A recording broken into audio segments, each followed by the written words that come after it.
ओम नमः शिवाय। नमस्ते। 19 नवंबर को चंद्र ग्रहण पड़ने जा रहा है।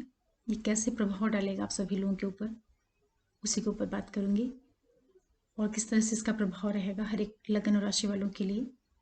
ये सारी चीज़ें बताने के पहले मैं सबसे पहले अपने सभी व्यूवर्स को बहुत थैंक्स बोलती हूँ जो लोग मेरे चैनल से जुड़े हुए हैं, वीडियोज़ को देख रहे हैं और लोगों तक पहुँचा रहे हैं। आप सभी लोगों का बहुत बहुत धन्यवाद। और जो भी नए व्यूवर्स जुड़ रहे हैं, आप लोगों से भी रिक्वेस्ट करूँगी कि प्लीज़ आप चैनल को जरूर सब्सक्राइब करिए, लाइक करिए, नोटिफिकेशन बिल को प्रेस करके रखिए और मैक्सिमम लोगों तक शेयर करिए। अब इस ग्रहण के ऊपर बात करते हैं। ये ग्रहण इस साल का सबसे आखिरी ग्रहण है, चंद्र ग्रहण, और ये 19 नवंबर को पड़ेगा 2021 को। इसका जो टाइम पीरियड रहेगा अपने देश में, भारत में, ये मॉर्निंग में 11:35-36 से लेकर के शाम का जो 5-5:30 बजे का टाइम पीरियड है वहाँ तक रहेगा। और इसके लिए सूतक जो है भारत में नहीं मान्य रहेगा क्योंकि यहाँ पर ये दिखाई नहीं पड़ेगा। और जो वेस्टर्न कंट्रीज़ हैं, यूएस, उधर ये अधिक प्रभाव देगा। इंडिया में जो अरुणाचल प्रदेश, आसाम, जो पूर्वी एरिया है इंडिया का, वहाँ पे इसका थोड़ा सा प्रभाव देखने को मिलेगा। तो सूतक जो होता है वो कोई भी ग्रहण होता है उससे कम से कम 9 घंटे पहले जो है उसका प्रभाव पड़ता है। तो जो भी लेडीज़ प्रेग्नेंट हों या जो लोग बहुत बूढ़े हों, बहुत बीमार, अशक्त, इस तरह के लोग हों, या जिन लोगों की कुंडली में हॉरोस्कोप में चंद्रमा और सूर्य पहले से पीड़ित हों, उन लोगों को थोड़ा विशेष सावधानी रखनी चाहिए जिससे इसके दुष्प्रभाव से बच सकें, इसके नेगेटिव जो इफेक्ट है उससे बच सकें। और दूसरी चीज़ ये रहेगी कि इसका प्रभाव आपको तभी देखने को मिलेगा इस चंद्र ग्रहण का जब आपके नेटल चार्ट में चंद्रमा और सूर्य ग्रहण की स्थिति में होंगे, या आपके महादशांतर प्रत्यंतर में सूर्य, चंद्रमा, केतु, सूर्य, राहु, इस तरह का जो इनका आपस का संबंध है वो जब बनेगा तो ही आपको इसका नेगेटिव प्रभाव देखने को अधिक मिलेगा। अदरवाइज ग्रहण उतना ज़्यादा प्रभाव आपके ऊपर नहीं डाल पाएगा। लेकिन फिर भी चूंकि सामान्य तौर से देखा जाए तो चंद्रमा जो होता है वो व्यक्ति के सुख को दिखाता है, उसके मदर को दिखाता है, उसके लिक्विड मनी को दिखाता है। कुंडली में जो कालपुरुष की पत्रिका में चौथा भाव होता है उस हाउस को चंद्रमा दिखाता है। तो जब वो ग्रहण में आएगा तो उन चीज़ों में कमी करने का प्रयास करेगा।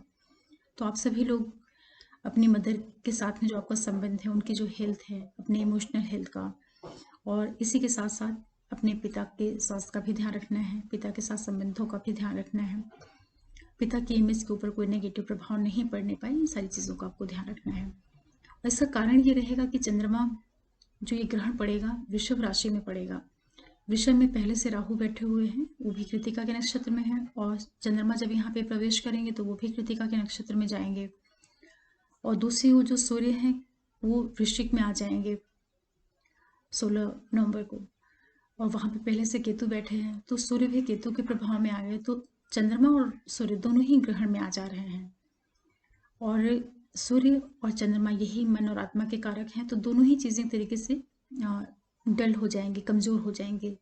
तो जो 19 नवंबर का दिन रहेगा उस दिन थोड़ा विशेष रूप से सावधानी रखिएगा आप सभी लोग। हालांकि इसका प्रभाव सभी के ऊपर नहीं पड़ेगा, जिनकी महादशांतर प्रत्यंतर वगैरह का संबंध आ रहा होगा उन्हीं के ऊपर अधिक प्रभाव पड़ने की संभावना रहेगी, अदरवाइज कोई बहुत प्रभाव नहीं पड़ता है। फिर भी इस ग्रहण की एक विशेषता ये रहेगी कि काफ़ी बड़ा ग्रहण है, ये बहुत लंबे टाइम तक रहेगा, लगभग 6-6.5-7 घंटे का टाइम रहेगा ग्रहण का। तो थोड़ी सी सावधानी बरतनी चाहिए, स्पेशली जो प्रेग्नेंट लेडी हैं या बूढ़े लोग हैं, बीमार लोग हैं, उन लोगों को विशेष रूप से सावधानी रखनी चाहिए। किचन से दूर रहना, या जो भी हथियार वगैरह होते हैं, चाकू है, कोई भी ऐसी घातक चीज़ें जो होती हैं उनसे आप दूर रखिएगा। बच्चों को भी थोड़ा संभाल करके रखना चाहिए क्योंकि जो छोटे बच्चे होते हैं वो भी नहीं समझ पाते, और उनका कहीं चंद्रमा या सूर्य वगैरह पीड़ित होता है तो ग्रहण के टाइम पीरियड में उनके साथ भी कुछ मिसहैपनिंग हो सकती है, तो थोड़ा सा सावधानी रखनी चाहिए। ये है कि बहुत अधिक परेशान होने की आवश्यकता नहीं है क्योंकि ग्रहण जो होता है बहुत सामान्य प्रक्रिया है, ये होती रहती है ब्रह्मांड में। तो ऐसा कोई बहुत अलग हटके कुछ हो रहा हो या बहुत अजूबे वाली चीज़ें हों, इस तरीके से लेकर के घबराने की आवश्यकता नहीं है। सिर्फ अपने मन का ध्यान रखिएगा आप सभी लोग। अलग अलग राशियों के ऊपर क्या प्रभाव पड़ेगा उसके ऊपर बात करते हैं। तो सबसे पहले मेष वालों के लिए अगर बात करें तो मेष वालों के लिए जो ये ग्रहण होगा ये आपके 2nd हाउस में बनेगा। मेष वालों के लिए द्वितीय भाव जो होता है वो आपके परिवार का है, कुटुंब का है, और वहाँ पर ये ग्रहण लग रहा है। तो सबसे पहला काम आपको क्या करना है कि ये आपके सुखों को प्रभावित करेगा। सूर्य के नक्षत्र कृतिका में ये ग्रहण होगा। तो आप लोग सीधे सीधे 2-3 चीज़ों का ध्यान रखिएगा। एक तो अपने माता के स्वास्थ्य का बहुत ज़्यादा ध्यान रखिएगा, उनके साथ में अनावश्यक वाद विवाद नहीं करिएगा। अपनी इमोशनल हेल्थ का बहुत ज़्यादा ध्यान रखिएगा कि किसी भी चीज़ से आप डिस्टर्ब नहीं हों। इस तरह की परिस्थितियों से अपने आप को बचा करके रखिएगा। पैसों को लेकर के कोई बहुत बड़े निर्णय आप कम से कम 19 तारीख को तो मत लीजिएगा, क्योंकि चंद्रमा लिक्विड है तो वो भी कहीं उसका प्रभाव आगे चल करके आपको उसमें लॉसेस देखने को मिल सकते हैं। जो आपका प्रोफेशन वाला एरिया है, जो आपका वर्क वाला एरिया है, जो आपके अधिकारी हैं, जो आपका जॉब वाला एरिया है, वहाँ पे आप विशेष रूप से सावधानी रखिएगा, क्योंकि ये सूर्य का प्रभाव देगा। ये ग्रहण आपके लिए सूर्य का असर दिखाएगा, क्योंकि सूर्य के नक्षत्र में हो रहा है चंद्रमा। तो आपके कार्यक्षेत्र में भी अचानक से बदलाव आ जाना, अचानक से परिस्थितियाँ आपके अगेंस्ट हो जाएं, या अपने अधिकारियों से आपका बहुत ज़्यादा बिना बात के वैचारिक मतभेद या कुछ डिस्प्यूट जैसी चीज़ें हो जाएं, वर्क प्लेस पे कोई ऐसे ऐसे चेंजेस हो जाएं जो आपने सोचा नहीं हो या जो आपको पसंद नहीं आ रहा हो। तो आप अपने सुख को लेकर के, अपने परिवार के कुटुंब के सुख को लेकर के और अपने प्रोफेशन वाले एरिया को लेकर के बहुत ज़्यादा सावधान होकर के रहिएगा। कोई बड़े बदलाव आप मत करिएगा। चीज़ों को बैलेंस करते हुए आप कम से कम 19 नवंबर का दिन आप ज़रूर निकाल लीजिएगा। फिर बात करते हैं वृषभ वालों के लिए। और एक चीज़ आप और भी देखिएगा कि ये जो ग्रहण हो रहा है वृषभ राशि में, तो यहाँ पे सूर्य भी सीधे सीधे केतु के साथ में होने की वजह से सूर्य और चंद्रमा दोनों कमजोर स्थिति में आ रहे हैं। इस कारण अधिक सावधानी की आवश्यकता रहेगी हर एक व्यक्ति को। फिर बात करते हैं वृषभ वालों के लिए। आपके लिए आपके लग्न स्थान पे हो रहा है, तो लग्न में चंद्रमा आ करके, और चंद्रमा जो कि वृषभ में उच्च का होता है, फिर भी लग्न स्थान पे ये प्रभाव देगा। सप्तम में आपके सूर्य केतु बैठे रहेंगे। सबसे अधिक आपको ध्यान रखने की जरूरत रहे कि आप अपने स्वास्थ्य का बहुत ज़्यादा ध्यान रखिएगा।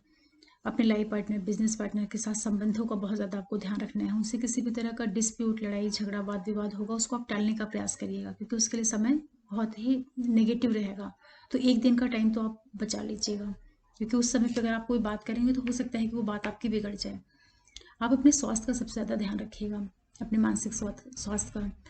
कई तरीके से आपके ऊपर प्रभाव पड़ रहा है। मंगल प्लेनेट आपके लगन स्थान के ऊपर दृष्टि डालेंगे, सैटर्न, कुछ इस तरह के कॉम्बिनेशंस बन रहे हैं जो कि आपके स्वास्थ्य को तकलीफ दे सकते हैं। हेल्थ को किसी तरह का चोट चपेट लगना, कोई आग जैसी घटनाएं घटित हो जाना, किसी धार वाली जो चीज़ें होती हैं उनसे चोट चपेट लगना, कोई पॉइजनस वाली चीज़ें होती हैं जैसे मेडिसिन वगैरह हो गया, कोई विष है, इस तरह की चीज़ों से आप अपने आप को बचा के रखिएगा, क्योंकि आपके लग्न स्थान पे ग्रहण लग रहा है। तो लग्न आप स्वयं हैं, आपका शरीर है, तो शरीर के प्रति आपको सबसे ज़्यादा सावधान होकर के रहना है कि आपको चोट नहीं लगने पाए।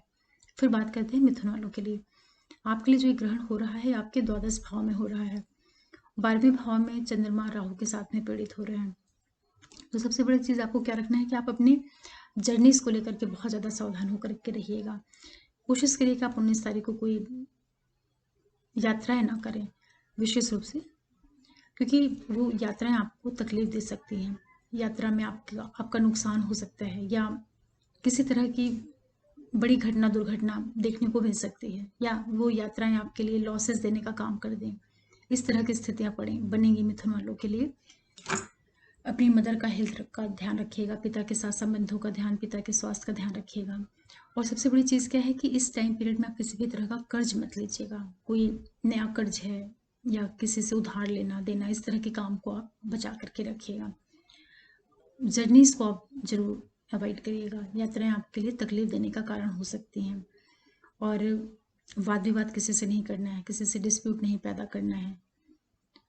ये 2-3 चीज़ों का आप ध्यान रखेंगे तो आपके लिए बहुत नेगेटिव प्रभाव नहीं देखने को मिलेगा, क्योंकि 12वें स्थान में हो रहा है ग्रहण, तो ये आपके लिए पैसों का लॉस दे सकता है। तो इस वजह से यात्राओं से बच के रहिएगा, ना आवश्यक पैसे नहीं खर्च होने पाए, इन चीज़ों का ध्यान रखना है। फिर बात करते हैं कर्क वालों के लिए। कर्क वालों के लिए जो ग्रहण हो रहा है ये आपके 11वें भाव में हो रहा है। तो चंद्रमा आपके लग्नेश हैं और आपके 11वें भाव में ये ग्रहण करेंगे। तो सबसे पहला काम आपको क्या करना है कि एक तो आप अपने जो आपके बड़े अधिकारी हैं, जो आपके बॉस हैं, जो आपके बड़े भाई बहन हैं, फ्रेंड सर्कल हैं, उन लोगों के साथ संबंधों का बहुत ज़्यादा ध्यान रखिएगा। उनसे बेवजह का कोई वाद विवाद ये सब चीज़ें होंगी तो उनको आप बचाने का प्रयास करिएगा। उस हिस्से से टाइम पीरियड नहीं अच्छा रहेगा। बच्चों से संबंधित चीज़ों के लिए भी आप थोड़ा अलर्ट होकर के रहिएगा। ये टाइम पीरियड जो रहेगा आपके लिए अचानक से किसी भी चीज़ को लेकर के, कोई अपने करियर को लेकर के, अपने फ्रेंड सर्कल से जुड़े हुए जो एरियाज़ होते हैं, जो आपके बॉसेस वगैरह हैं, उनसे जुड़ा हुआ कुछ भी आप सडन कुछ डिसीजन ले सकते हैं। तो इन चीज़ों को आप 19 तारीख को कम से कम बचाने का प्रयास करिएगा। हालांकि ये आपके लिए आर्थिक रूप से नहीं दिक्कत देंगे, फाइनेंशियल आपको लॉस नहीं देंगे, हो सकता है बल्कि सडन आपको कुछ गेन करा दें पैसों का, क्योंकि आपके लग्नेश होकर के 11वें भाव में आ रहे हैं। भले वो ग्रहण में फंस रहे हैं तो क्या हुआ, पैसों से संबंधित चीज़ें वो आपको नेगेटिव नहीं करेंगे, लेकिन ये संबंधों का आपको नुकसान दे सकते हैं। तो संबंधों के प्रति आपको बहुत ज़्यादा सजग होकर के रहना है और बच्चों के साथ भी आप तालमेल बना करके चलिएगा। फिर बात करते हैं सिंह वालों के लिए। देखिए, सिंह वालों के लिए जो ग्रहण बन रहा है आपके 10th हाउस में बन रहा है। 10वें भाव में ग्रहण वृषभ राशि में होगा। तो ये आपके लिए सबसे सीधी चीज़ क्या है कि एक तो आप अपने कार्य क्षेत्र में बहुत ज़्यादा सजग होकर के रहिएगा, किसी से वाद विवाद नहीं करिएगा, अचानक से आप कोई निर्णय मत ले लीजिएगा। कि हो सकता है कि किसी की अच्छी भली नौकरी चल रही हो और वो कुछ और अच्छा ऑफर देख करके वहां जाने का सोच ले और पता चला कि जो आपकी प्रेजेंट जॉब है वो भी चली जाए और जो नेक्स्ट आप सोच रहे थे वो भी आपके हाथ से निकल जाए। तो आप अपने प्रोफेशन वाले एरिया को लेकर के बहुत ज़्यादा सावधान रहिएगा। जो कुछ जैसा चल रहा हो उसको चलने दीजिएगा, कोई बड़े बदलाव मत करिएगा। अपने अधिकारियों से बिल्कुल भी वाद विवाद बहस नहीं करिएगा। कोई भी ऐसा काम मत करिएगा जो आपकी इमेज के ऊपर नेगेटिव प्रभाव डाले, क्योंकि ये ग्रहण की संभावना क्या बनाएगी कि आपकी छवि को खराब कर सकती है। जो आपकी इमेज है, जो आपके अधिकारियों के साथ में जो आपका संबंध है, इन चीज़ों को ये उसके ऊपर एक नेगेटिव प्रभाव देने का काम करेगा। तो अपने अधिकारी के साथ में जो वर्क प्लेस पे लोग काम करते हैं आपके साथ, उन लोगों के साथ में परिवार के अंदर की जो चीज़ें सुख होता है, कुटुंब वाला जो भाव होता है, उन चीज़ मतलब परिवार के अंदर कोई वाद विवाद, लड़ाई झगड़ा, कलह बहस, ये सारी चीज़ें नहीं होने पाए, इनका आपको विशेष रूप से ध्यान रखना है। अपनी कोई भी ऐसा काम मत करिएगा जो कि आपके इमेज को नेगेटिवली इफेक्ट डाले उसके ऊपर। किसी तरह का आरोप प्रत्यारोप, कोई जिसको कहते हैं कि कोई किसी तरह का लांछन लगना या कोई आरोप लगना, ये सारी चीज़ें हो सकती हैं सिंह लग्न राशि वालों के लिए, क्योंकि राहु और सूर्य और चंद्र, इनका प्रभाव आपके 10वें भाव पे पड़ रहा है। तो छवि के प्रति आपको बहुत इमेज सजग होकर रहना है, अपने पिता के स्वास्थ्य का भी ध्यान रखना है। फिर बात करते हैं कन्या वालों के लिए। आपके लिए जो एक ग्रहण बन रहा है आपके 9वें भाव में बन रहा है। तो कन्या वालों को सबसे ज़्यादा एक तो आप अपने पिता का ध्यान रखिएगा, उनके स्वास्थ्य का ध्यान रखिएगा, उनके साथ संबंधों का ध्यान रखिएगा, और कुछ ऐसे कार्य जो आपने पहले से सोच करके रखे हों कि आपके वो कार्य होने वाले हैं, हो सकता है कि उसमें कुछ सडन अवरोध पैदा हो जाए या भाग्यवश वो चीज़ें आपके अगेंस्ट चली जाएं। तो इन चीज़ों का आपको विशेष रूप से ध्यान रखना है। जितने भी कन्या लग्न राशि वाले लोग हैं, छोटे भाई बहनों के साथ में संबंधों का बहुत ज़्यादा ध्यान रखना है। जो आपके अड़ोसी पड़ोसी हैं उनके साथ कोई वाद विवाद नहीं होने पाए, इन चीज़ों का आप ध्यान रखिएगा, क्योंकि आपका 3rd और 9th एक्सिस जो है वो ग्रहण में आ रहा है। हायर एजुकेशन से जुड़ी हुई चीज़ों में आपको कुछ व्यवधान आ सकता है। कुछ लोगों ने अगर प्लानिंग कर रखी हो कुछ पढ़ाई के लिए, या कुछ प्लान करके रखा हो, कुछ रिसर्च से रिलेटेड चीज़ें हों, तो वो सारी चीज़ें हो सकता है कि आपके मन मुताबिक नहीं जाए। तो थोड़ा सा आप एडजस्ट करते हुए और कंप्रोमाइजिंग मोड में इस टाइम पीरियड को निकाल दीजिएगा। कोई मेजर डिसीजन आप एटलीस्ट 19 नवंबर को मत लीजिएगा। यात्राओं से आप अपने आप को बचा करके रखिएगा। जो भी जर्नीज होती हैं, लॉन्ग डिस्टेंस जर्नीज हैं, चाहे एजुकेशनल ट्रिप हो, धर्म से जुड़ी हुई कुछ यात्राएं अगर आप करना चाह रहे हो, तो इस टाइम पीरियड में क्योंकि ग्रहण का प्रभाव रहेगा तो हो सकता है कि वो परिणाम आपके पक्ष में नहीं जाए, तो भाग्यवश चीज़ें आपके अगेंस्ट जा सकती हैं, उसका आपको ध्यान रखना रहेगा। फिर बात करते हैं तुला वालों के लिए। तुला वालों के लिए जो ग्रहण हो रहा है आपके 8वें स्थान में हो रहा है। 8वां स्थान जो होता है ये आपके लिए अचानक वाली घटनाओं को दिखाता है। यहाँ पर आपका द्वितीय भाव आता है, द्वितीय राशि आपकी वृषभ यहाँ पर पड़ती है 8वें भाव में, और आपका जो चंद्रमा है वो आपके लिए दशमेश है, जो आपका प्रोफेशनल वाला एरिया है, जो कर्म क्षेत्र वाला एरिया है, उसके लॉर्ड होकर के चंद्रमा आपके 8म भाव में ग्रहण में आ रहा है, पीड़ित हो रहे हैं। तो जो आपका प्रोफेशन है, कार्य क्षेत्र का एरिया है, उसमें अचानक से कुछ उठापटक उथल पुथल मच सकती है। तो कार्य क्षेत्र को लेकर के आपको बहुत सजग होकर के रहने की जरूरत रहेगी। पैसों से संबंधित जो चीजें हैं उसको आप बहुत देख परख करके उसका लेन देन करिएगा। पिता के स्वास्थ्य का ध्यान रखिएगा, उनकी इमेज के प्रति आप सावधान होकर के रहिएगा। जो आपकी मदर हैं उनके उनके हेल्थ का विशेष रूप से आप ध्यान रखिएगा। कहीं ना कहीं से आपके लिए जो आपका प्रोफेशन है वो और जो आपका सुख है वो दोनों ही चीज़ें एक साथ प्रभावित होने के योग बनेंगे। अचानक से उसमें कुछ परिवर्तन हो सकता है। अचानक जो कुछ आपने नहीं सोचा हो उस तरह की घटनाएं घटित हो सकती हैं जो कि आपको पीड़ा दें, तकलीफ दें। इस तरह के योग बन सकते हैं क्योंकि राहु के साथ में चंद्रमा आपके 8वें भाव में आएंगे, तो ये आपके हेल्थ को भी प्रभावित कर सकते हैं। तो आप अपने आप को किसी भी तरह के चोट चपेट से, किसी तरह की मेडिसिन वगैरह हैं, कोई भी ऐसी चीज़ें जो विषैली चीज़ें होती हैं, चाहे वो कोई ड्रग्स हो, दवाइयाँ हो, मेडिसिन हो, फूड पॉइजनिंग, इन सारी चीज़ों से अपने आप को बचा करके रखिएगा। कार्य क्षेत्र के प्रति बहुत ज़्यादा अलर्ट होकर के रहिएगा। कोई बहुत महत्वपूर्ण निर्णय आप इस पीरियड में मत लीजिएगा अपने प्रोफेशन को लेकर के, क्योंकि हो सकता है कि आपको लगे कि पॉजिटिव डायरेक्शन में जा रहे हैं, वो परिणाम आगे चलकर आपके लिए नेगेटिव हो जाए। तो तुला वालों के लिए अपने प्रोफेशन को लेकर के बहुत सजग होकर रहना है। पैसों का लेन देन, मदर के स्वास्थ्य के हेल्थ का, इन सब चीज़ों का आपको ध्यान रखना है। पिता के स्वास्थ्य का भी ध्यान रखना है। फैमिली के अंदर कोई आपके कड़वाहट नहीं आने पाए, कोई वाद विवाद नहीं होने पाए, इन सारी चीज़ों के प्रति सजग होकर रहने की ज़रूरत रहेगी। फिर बात करते हैं वृश्चिक वालों के लिए। देखिए आपके लिए जो ग्रहण बन रहा है ये आपके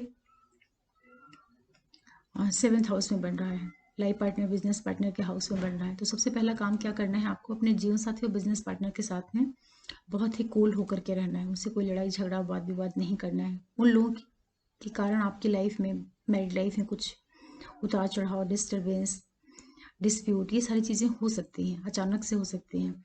तो वृश्चिक वालों को अपने जीवन साथी के हेल्थ का भी ध्यान रखना है। कुछ ऐसी स्थितियां निर्मित हो सकती हैं कि बिना वजह के लड़ाई झगड़ा, वाद विवाद हो जाए, कुछ लॉसेस हो जाए, या व्यापार को लेकर के कोई आप कुछ बहुत मेजर प्लानिंग करके बैठे हों, कोई डिसीजन लेकर के बैठे हों और वो पता चला कि आगे चल करके वो आपको लॉस देने का काम कर रहा है। तो कम से कम जिस दिन ग्रहण का टाइम पीरियड रहेगा तो आप अपने पार्टनर के साथ में और अपने लाइफ पार्टनर दोनों के साथ में संबंधों को बहुत संभाल करके चलिएगा। बल्कि आप शांत होकर के रहिएगा, उनसे कोई बात विवाद, बहस, से सारी चीज़ों से अपने आप को बचा के रखिएगा। और आप अपने स्वयं के स्वास्थ्य के प्रति थोड़ा सा सजग होकर के रखिएगा, क्योंकि ये जो एक्सेस बन रहा है आपके लग्न और सप्तम में बन रहा है, तो आपके स्वास्थ्य को भी प्रभावित कर सकता है। फिर बात करते हैं धनु वालों के लिए।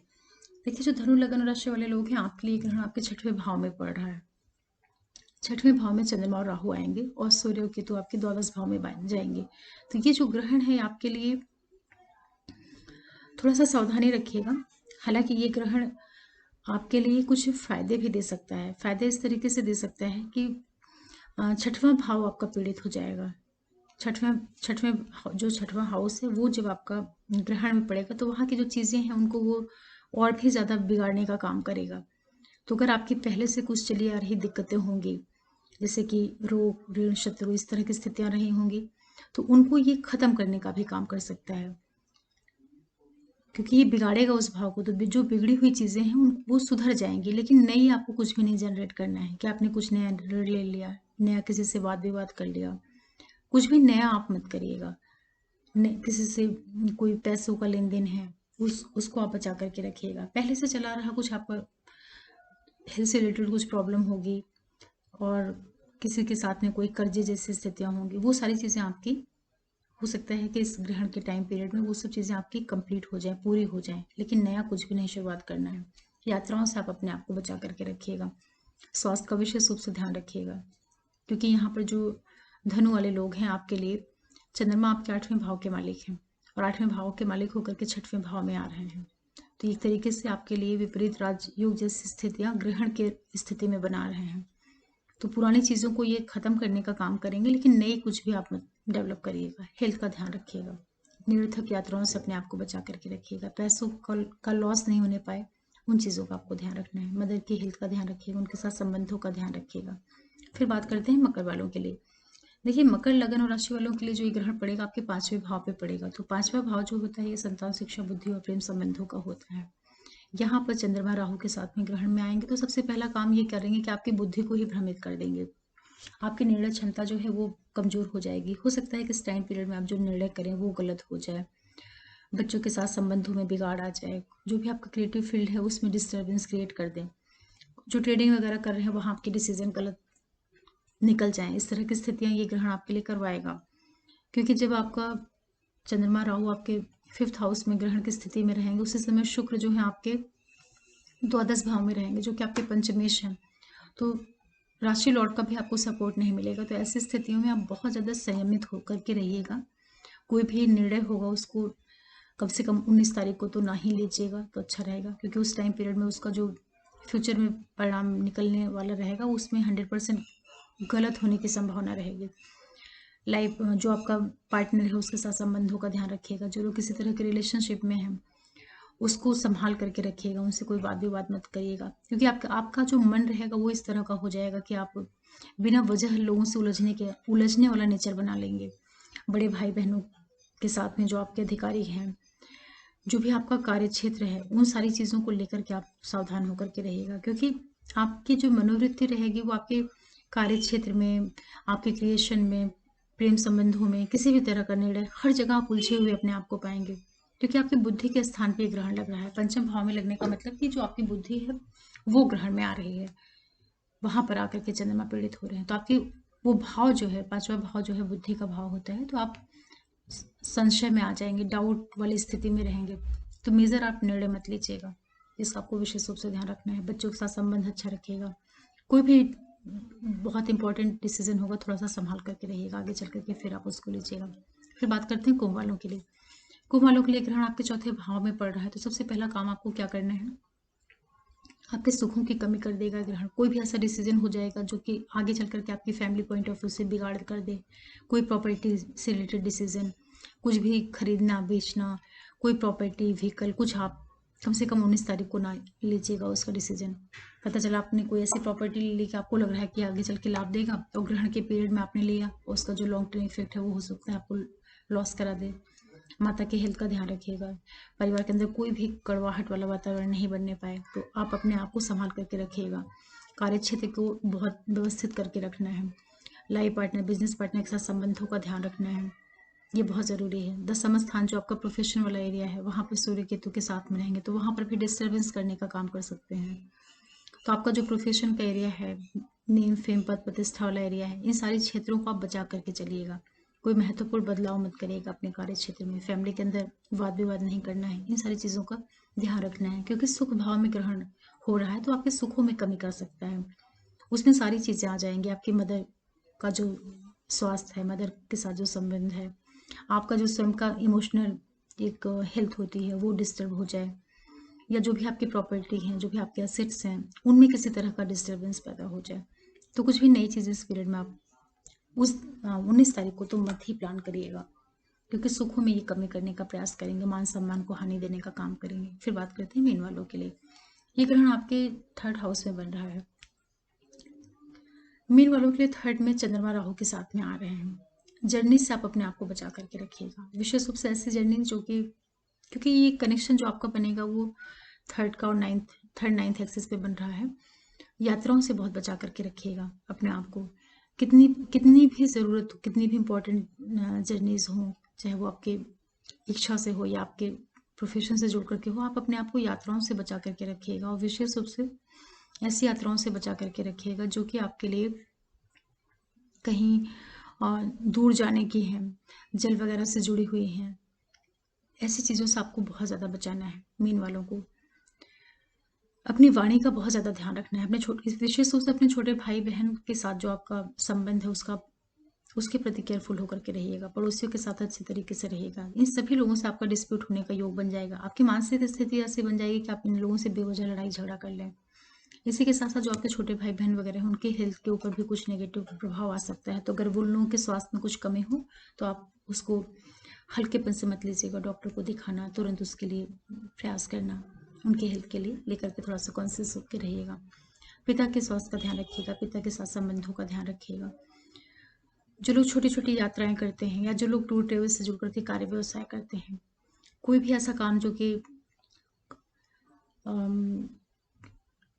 जैसे कि ब्रोकरशिप वाले कार्य होते हैं, तो उन सारी चीज़ों में अगर आपको ऐसा लग रहा है कि कुछ फायदे जैसी चीज़ें दिख रही हैं, तो कम से कम आप 19 तारीख को बचाइएगा, क्योंकि उस दिन जो आपका निर्णय होगा वो आगे चल करके आपके लिए नेगेटिव रिजल्ट दे सकता है, क्योंकि ग्रहण के समय लिया हुआ डिसीजन रहेगा। तो आपको लगने में लगेगा कि सही जा रहा है, लेकिन फ्यूचर में वो आपके लिए लॉस देने का काम कर सकता है। इस तरीके से मीन वालों के लिए भी अपने नेबर से, भाई बहनों से, जो आपका फ्रेंड सर्कल है इंटरनेट के द्वारा, उन लोगों के साथ में संबंधों का थोड़ा ध्यान रखिएगा।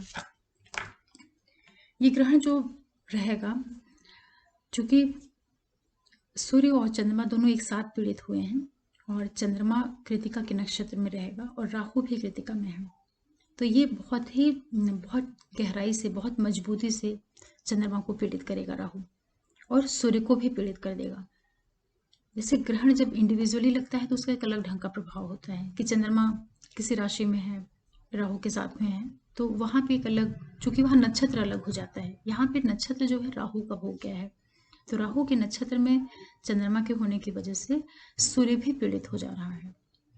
चंद्रमा कृतिका में चला गया, राहु कृतिका में बैठे हुए हैं, तो ये सूर्य के ऊपर भी नेगेटिव प्रभाव डाल देंगे। तो आप जितने भी लोग हैं, आप लोग अपने अंदर बहुत ज़्यादा आत्मविश्वास बना करके रखिएगा, अपने मन को बहुत ज़्यादा संभाल करके रखिएगा, क्योंकि मन डिस्टर्ब होगा, ऊपर नीचे होगा, मन बहुत ज़्यादा इमोशनल हो जाएगा।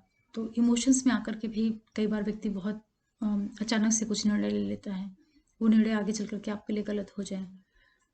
तो सबसे ज़्यादा जो आप लोगों को सावधानियां रखनी है, अपने आत्मविश्वास को बहुत मजबूत स्थिति में रखना है, मन को बहुत कंट्रोल करके रखना है।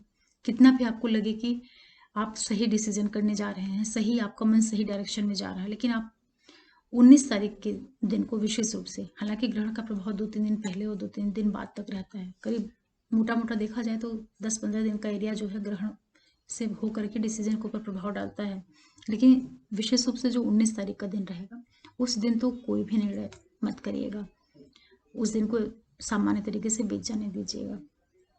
जो सबसे अधिक नेगेटिव प्रभाव देखने को मिल सकता है वो उन लोगों के लिए पड़ेगा जिनके बुद्धि से संबंध बन रहा है और लग्न से बन रहा है। तो वृषभ वाले हैं, मकर वाले हैं, इन लोगों के ऊपर अधिक नेगेटिव प्रभाव पड़ सकता है, क्योंकि शरीर का बचना ज़्यादा ज़रूरी होता है, मन अच्छा रहे उसका बचना ज़्यादा ज़रूरी होता है। आप लोग कुछ उपाय कर सकते हैं जिससे इस ग्रहण का आपको कम प्रभाव मिले नेगेटिव। तो इसके लिए सबसे अच्छा उपाय यही है कि शिव से संबंधित जितनी भी पूजा हो सकती है आप उसको करिए, शिव स्तोत्र पढ़िए, शिव चालीसा है, ओम नमः शिवाय मंत्र का जाप करना है, ये सारी चीज़ें करिए। और विशेष रूप से चंद्र ग्रहण वाले दिन 19 नवंबर को अगर आप लोग चाहें तो जितने टाइम तक चंद्र ग्रहण का पीरियड है, सवेरे 10 बजे से लेकर के शाम को 5-6 बजे तक का जो टाइम पीरियड है, उसमें पे आप चंद्रमा से संबंधित कुछ पूजा पाठ भी कर सकते हैं। घर के अंदर ही आप मंत्र जाप कर सकते हैं, शिव की आराधना कर सकते हैं, शिव का अभिषेक कर सकते हैं, कोई भी ऐसा काम कर सकते हैं जो कि आपके मन के लिए अच्छा रहे।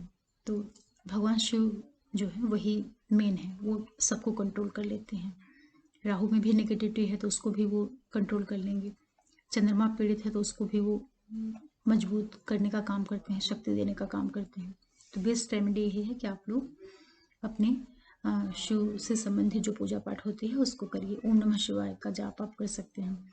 और विशेष रूप से जो सबसे बड़ी रेमेडी है वो आप अपनी मदर और फादर, माँ और पिता दोनों का बहुत ज़्यादा ध्यान रखिए, उनको बहुत ज़्यादा रिस्पेक्ट करिए। उनको कुल मिलाकर के ये है कि अपने किसी भी एक्टिविटी से उनको दुखी मत करिए, ना तो अपने किसी काम से उनको दुख दीजिए, ना ही अपनी वाणी से उनको दुख दीजिए, क्योंकि कोई अपने पेरेंट्स के लिए कर भी क्या सकता है, सबसे अधिक यही कर सकता है कि अपने द्वारा उनको तकलीफ नहीं हो।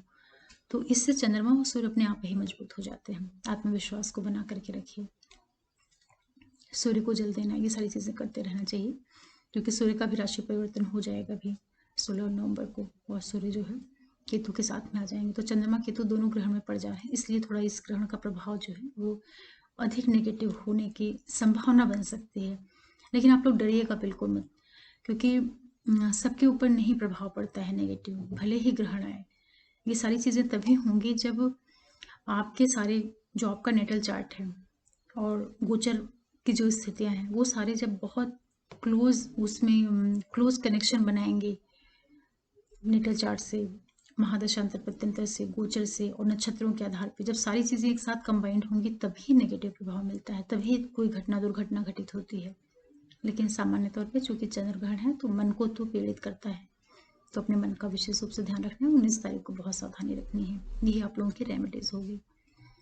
आशा कर रही हूँ कि आप लोगों को थोड़ी सी जानकारी मिली होगी कि चंद्र ग्रहण को कैसे आप समझ पाएंगे, कैसे आप उसको बैलेंस करके चलें, या उसके नकारात्मक प्रभाव से आप अपने आप को कैसे बचाएं। फिर आप लोगों के लिए कोई वीडियो लेकर के आती हूँ और फिर मिलते हैं अगले वीडियो में। तब तक के लिए ओम नमः शिवाय, नमस्ते।